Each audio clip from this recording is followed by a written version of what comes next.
ऐसी बातों को नजरअंदाज करते हैं, तब देश को तो पीड़ा होती है, हमारी माताओं बहनों को ज्यादा पीड़ा होती है।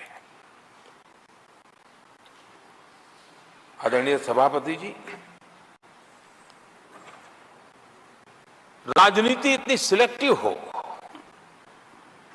और जहां उनकी राजनीति को अनुकूल नहीं होता है तो इनको सांप सूंघ जाता है, ये बहुत चिंता का विषय है।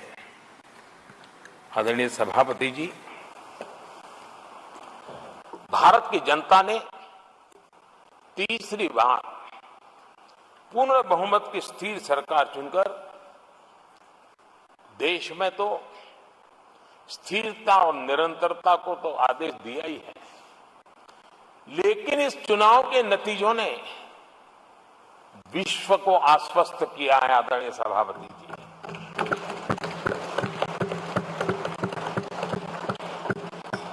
और इस नतीजों के कारण भारत विश्व भर के निवेशकों के लिए एक बहुत बड़ा आकर्षण का केंद्र बनकर के उभर रहा है। इफ्स और बट्स का समय पूरा हो चुका और भारत में विदेश का निवेश भारत के नौजवानों के लिए रोजगार के नए अवसर लेके आता है, भारत के युवाओं की टैलेंट को विश्व के मंच पर ले जाने का एक अवसर बन जाता है। आदरणीय सभापति जी, honourable prime minister, honourable members, प्रधानमंत्री जी, the reply to the discussion on the motion of thanks on the president's address is underway. If the house agrees, जारी है। the lunch hour may be dispensed with to conclude the discussion. Do I have the leave of the house to dispense with the lunch hour today? क्या सबके सहमति है? Honourable prime minister, माननीय प्रधानमंत्री जी, आपने मुझे भी एक मौका दिया है जो मेरे से पहले एक चेयरमैन को ही मिला है, to listen to the prime minister कि वे प्रधानमंत्री जी को सुने तीसरी बार जब वो राष्ट्रपति के अभिभाषण पर उत्तर दे रहे हैं। और आपसे इंस्पिरेशन लेकर आप देखिए, टेबल के ऊपर हमने पुरुषों का 1/3 रिजर्वेशन कर दिया है। ऑनरेबल प्राइम मिनिस्टर, आदरणीय सभापति जी, वैश्विक अर्थव्यवस्थाओं में संतुलन जो चाहते हैं उनका भारत का ये विजय उनके लिए एक बहुत बड़ी नई आशा लेकर के आया है। आज विश्व पारदर्शिता पर भरोसा करती है और भारत उसके लिए एक बहुत ही श्रेष्ठ भूमि के रूप में उभर रहा है। आदरणीय सभापति जी, इस चुनाव नतीजों से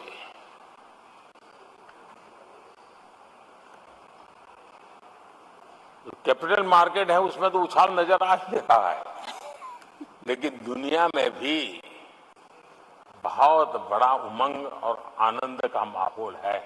तो मैं अपने व्यक्तिगत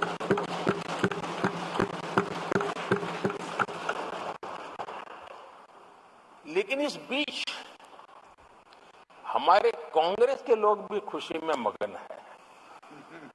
मैं समझ नहीं पाता हूं ये खुशी का कारण क्या है, और इस पर कई सवाल है। क्या ये खुशी हार की हैट्रिक पर है? क्या ये खुशी नर्वस 90 के शिकार होने पर है? क्या ये खुशी एक और असफल लॉन्च की है? आदरणीय सभापति जी, मैं देख रहा था ये उत्साह उमंग से खड़गे जी भी बड़े नजर आ रहे थे, लेकिन शायद खड़गे जी ने उनकी पार्टी की बड़ी सेवा की है,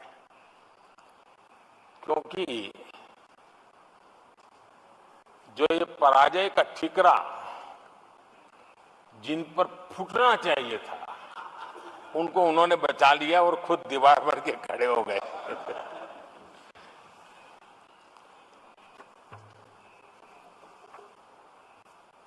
और कांग्रेस का रवैया ऐसा रहा है कि जब जब ऐसी परिस्थिति आती है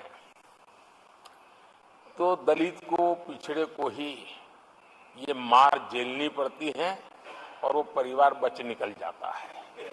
इसमें भी यही नजर आ रहा है।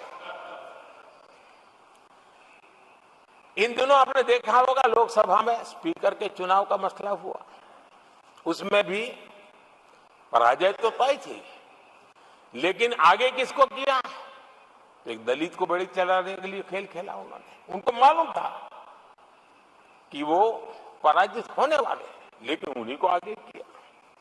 राष्ट्रपति उपराष्ट्रपति पद के चुनाव थे तो 2022 में उन्होंने उपराष्ट्रपति पद के लिए सुशील कुमार शिंदे जी को आगे किया, उनको मरवा दिया। दलित मरे, उनका कुछ जाता नहीं है। 2017 में हार तय थी तो उन्होंने मीरा कुमार को लगा दिया, पराजय हुआ, उनको पराजय झेलना पड़ा। कांग्रेस की एससी, एसटी, ओबीसी ये विरोधी मानसिकता है, जिसके कारण ये पूर्व राष्ट्रपति श्री रामनाथ कोविंद जी का अपमान करते रहे।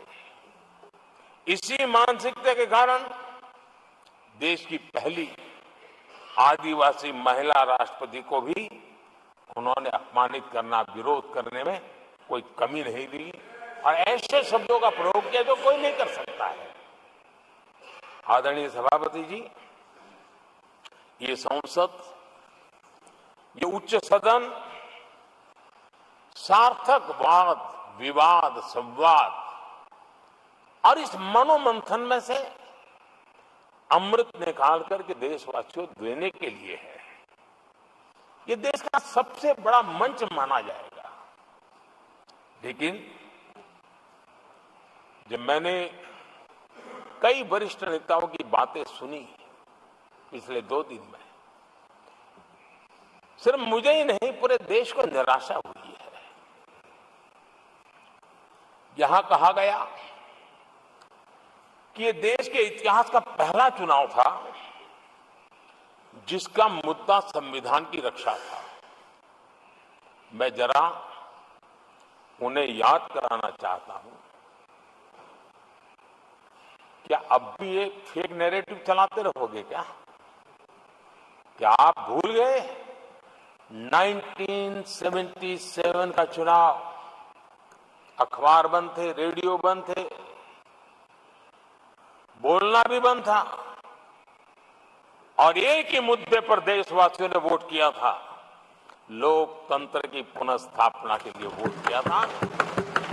संविधान की रक्षा के लिए पूरे विश्व में इससे बड़ा कोई चुनाव नहीं हुआ है और भारत के लोगों की रगों में लोकतंत्र किस प्रकार से जीवित है वो 1977 के चुनाव ने दिखा दिया। लेकिन आप गुमराह करो देश को। मैं मानता हूं कि संविधान की रक्षा का वो सबसे बड़ा चुनाव था और उस समय देश की विवेक बुद्धि ने संविधान की रक्षा के लिए उस समय सत्ता पर बैठे हुए लोगों को उखाड़ करके फेंक दिया था। और इस बार अगर संविधान की रक्षा का चुनाव था तो देशवासियों ने संविधान की रक्षा के लिए हमें योग्य पाया। संविधान की रक्षा के लिए देशवासियों को हम पर भरोसा है कि हाँ, अगर संविधान की रक्षा कोई कर सकता है तो यही लोग कर सकते हैं और देशवासियों ने हमें जनादेश दिया है। आदरणीय सभापति जी,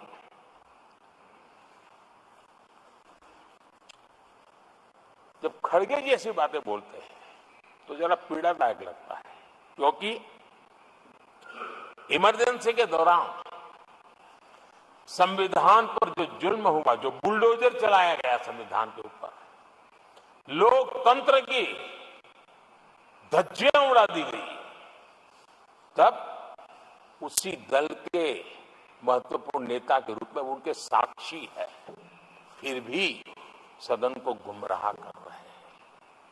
आदरणीय सभापति जी, आपातकाल को मैंने बहुत निकट से देखा है। करोड़ों लोगों को कल्पना भार की यातनाएं दी गई है, उनका जीना मुश्किल कर दिया गया था, और जो संसद के अंदर होता था वो तो रिकॉर्ड पर है। भारत के संविधान की बातें करने वालों को मैं पूछता हूं, जब आपने लोकसभा को 7 साल चलाया था, लोकसभा का कार्यकाल 5 साल है, वो कौन सा संविधान था जिसको लेकर के आपने 7 साल तक सत्ता की मौज ली और लोगों पर जुल्म करते रहे? और आप संविधान हमें सिखाते हो? आदरणीय सभापति जी,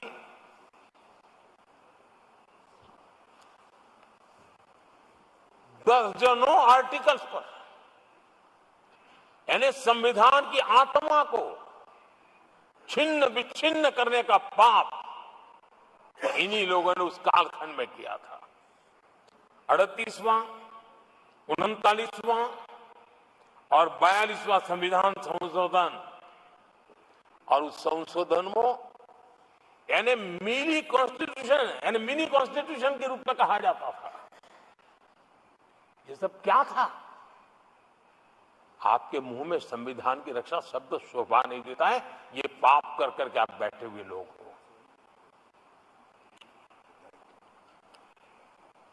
इमरजेंसी में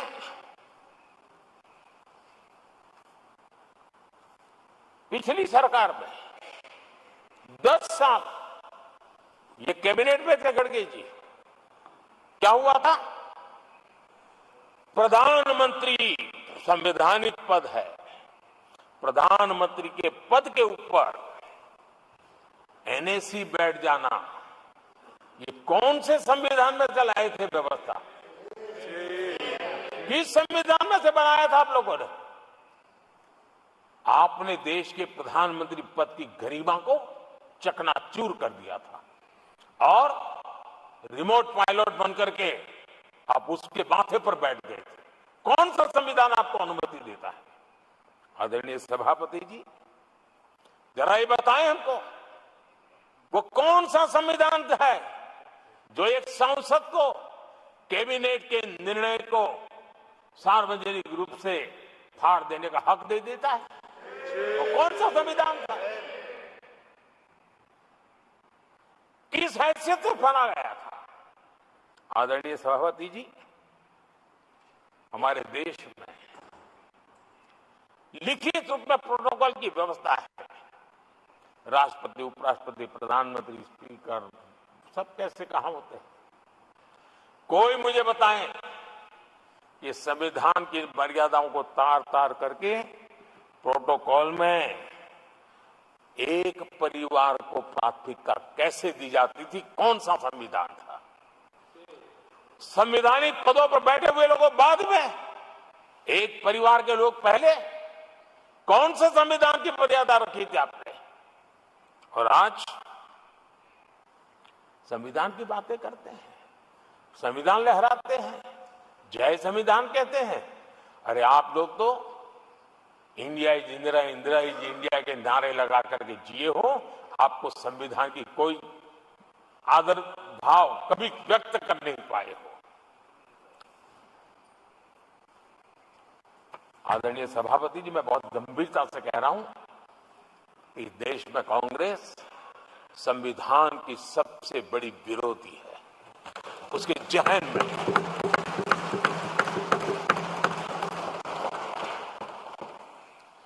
आदरणीय सभापति जी, इस पूरी चर्चा के दरमियान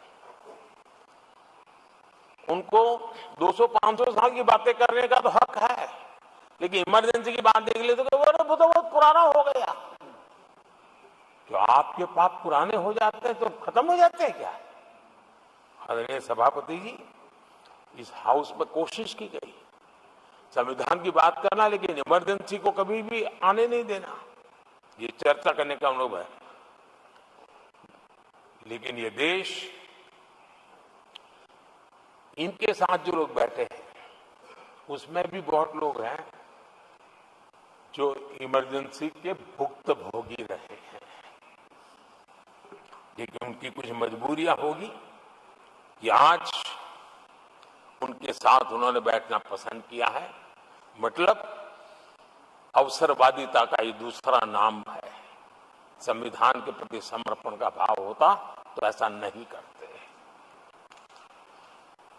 आदरणीय सभापति जी, आपातकाल सिर्फ एक राजनीतिक संकट नहीं था, लोकतंत्र संविधान के साथ साथ ये बहुत बड़ा मानवीय संकट भी था। अनेक लोगों को टॉर्चर किया गया था, अनेक लोग जेल में मृत्यु को शरण हुए थे। जयप्रकाश नारायण जी की स्थिति इतनी खराब हुई कि बाहर आकर के वो कभी ठीक नहीं हो पाए, ये हाल उन्होंने कर दिया था। और प्रताड़ना सिर्फ राजनेताओं की नहीं, आम आदमी को भी नहीं छोड़ा गया था, सामान्य आदमी को भी। और इनका इतने सारे जुल्म, उसमें इनके लोग भी थे अंदर, उनके साथ भी ये जुल्म हुआ। लेकिन आज भूल,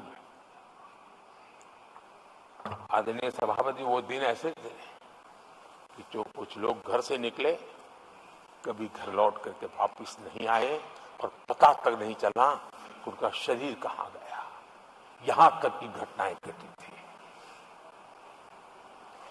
आदरणीय सभापति जी, ये बहुत सी पार्टियां जो उनके साथ बैठी हैं, वो अल्पसंख्यकों की आवाज होने का जरा दावा करते और बड़े ज्यादा चिल्ला करके बोलते हैं। क्या कोई मुजफ्फरनगर और तुर्कमान गेट, वहां अल्पसंख्यकों के साथ इमरजेंसी में क्या हुआ था, जरा याद करने की हिम्मत करते हैं क्या? बोलने की हिम्मत करते हैं क्या?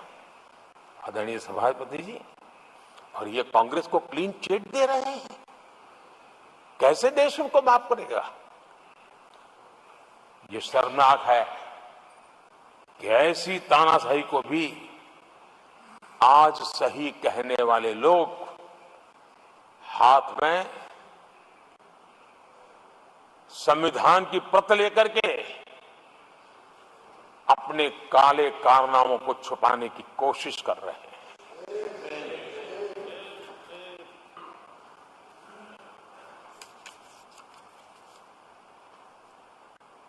आदरणीय सभापति जी, उस समय कई अलग छोटे छोटे राजनीतिक दल थे, ये इमरजेंसी के खिलाफ लड़ाई के मैदान में उतरे थे और धीरे धीरे उन्होंने अपनी जमीन बनाई थी। आज वो कांग्रेस का सहयोग कर रहे हैं। और मैंने कल लोकसभा में कहा था, अब कांग्रेस का परजीवी युग शुरू हुआ है। ये परजीवी कांग्रेस है, जहां वो खुद अकेले लड़े वहां उनका स्ट्राइक रेट शर्मजनक है, और जहां किसी के सहारे, किसी के कंधे पर बैठने का मौका मिला, वहीं पर से बच करके आए हैं। देश की जनता ने आज भी उनको स्वीकार नहीं किया है, वो किसी की आड़ में आए हैं।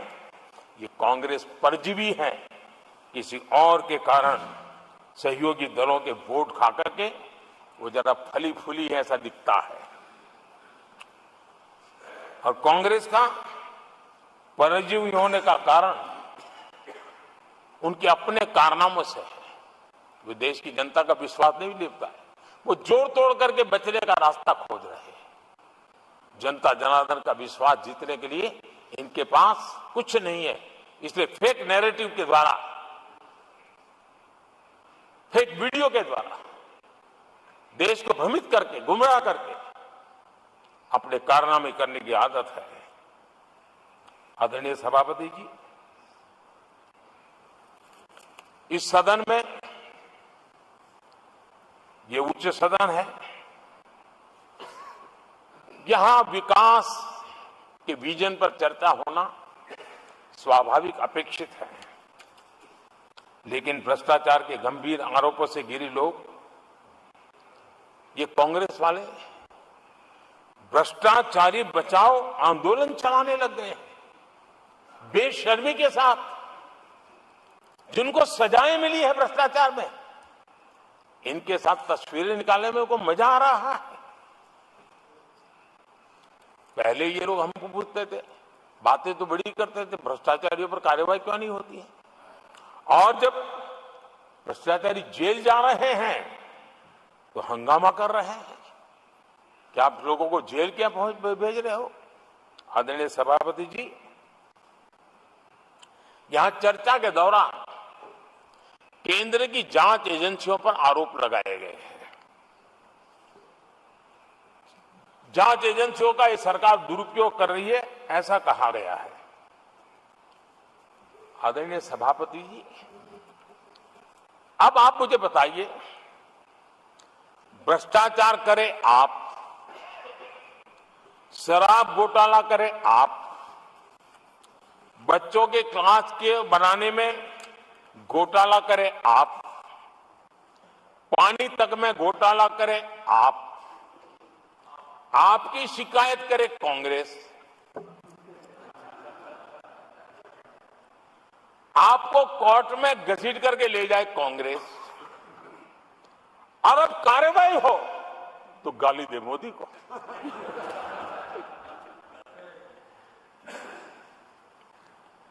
और अब आपस में जरा साथी बन गए हैं लोग। और हिम्मत है तो सदन में खड़े होकर के जवाब मांगो।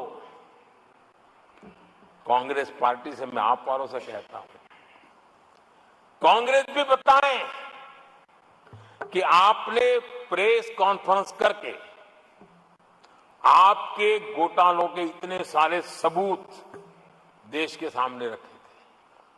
कांग्रेस ने प्रेस कॉन्फ्रेंस की थी, इन्हीं लोगों के खिलाफ की थी। अब ये बताएं कि ये जो उन्होंने सबूत प्रेस कॉन्फ्रेंस करके सारी फाइलें बताई थी, क्या वो सबूत सच्चे थे या झूठे थे? दोनों एक दूसरे को खोल कर रख देंगे। आदरणीय सभापति जी, मुझे विश्वास है ऐसी चीजों का जवाब देने की उनके अंदर हिम्मत नहीं है। आदरणीय सभापति जी, ये ऐसे लोग हैं जिनका डबल स्टैंडर्ड है, दोहरा रवैया है। और मैं देश को बार बार ये बात याद दिलाना चाहता हूं, ये कैसा दोगलापन चल रहा है।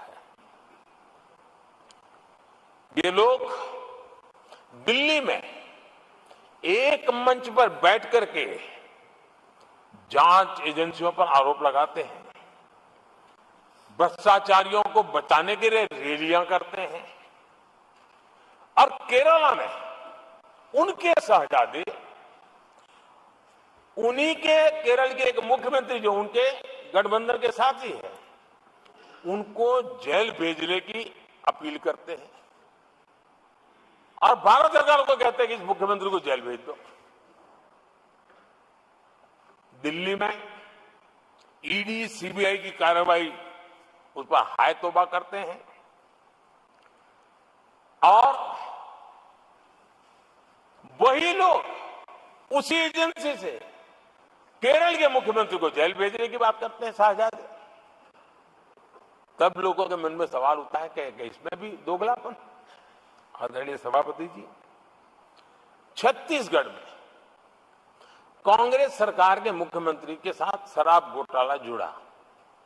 यही आप पार्टी वाले चीख चीख करके कहते थे कि ईडी सीबीआई को लगा दो और इस मुख्यमंत्री को जेल में डाल दो, खुलेआम कहते थे। और ईडी ये काम करे इसके लिए गुजारिश करते थे।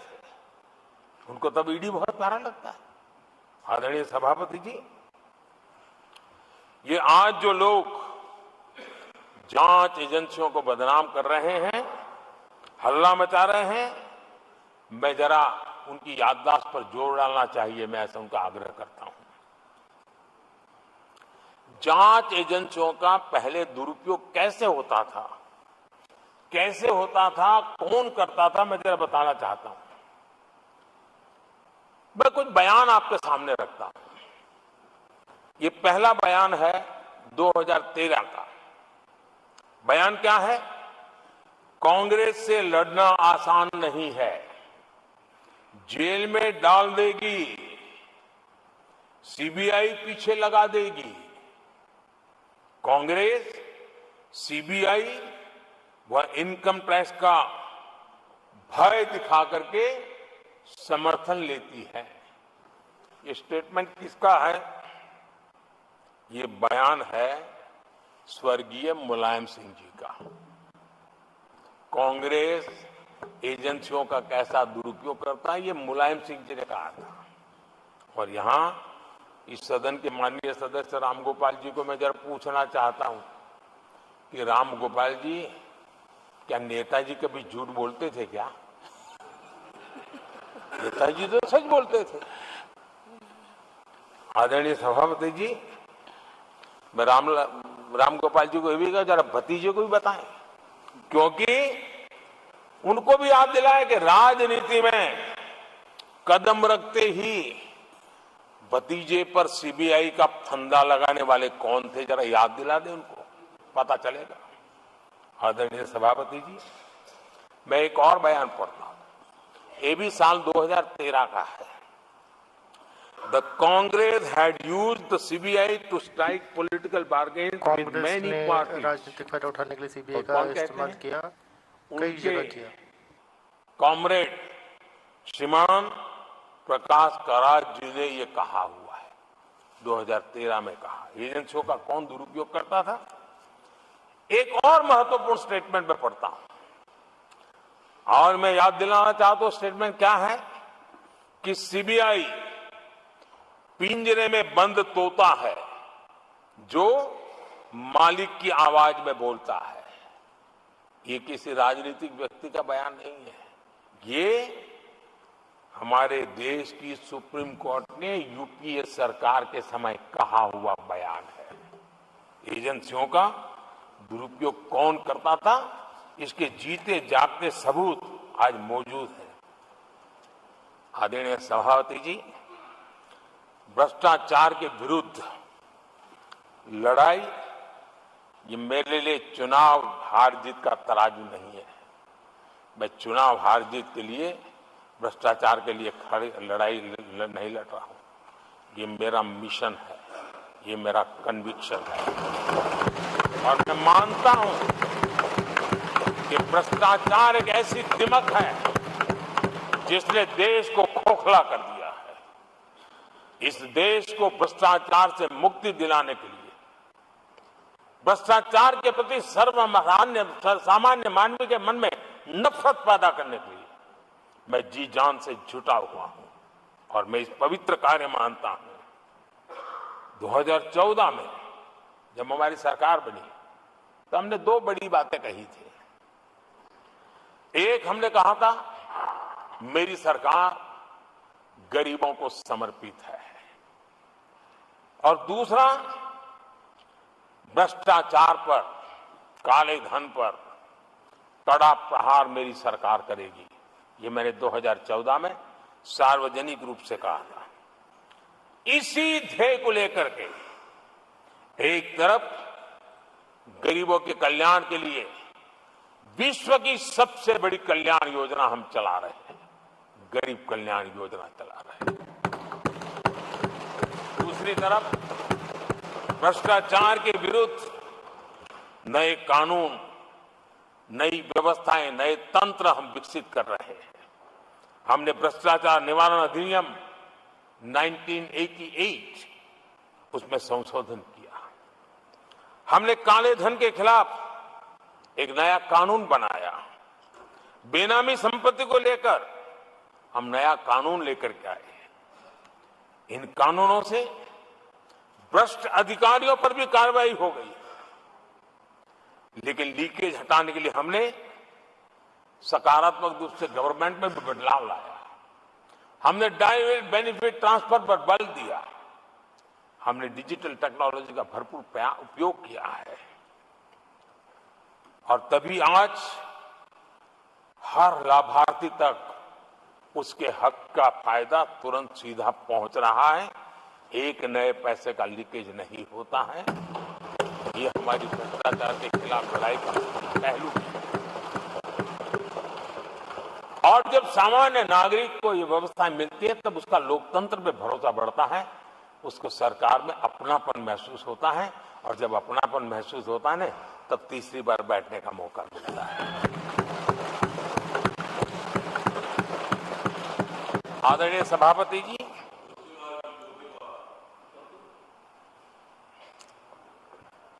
मैं निसंकोच रूप से कहना चाहता हूं, लाग लपेट नहीं रखता हूं, और मैं देशवासियों को भी कहना चाहता हूं कि मैंने एजेंसियों को भ्रष्टाचार और भ्रष्टाचारियों पर कड़े से कठोर कार्रवाई करने के लिए खुली छूट दे के रखी है।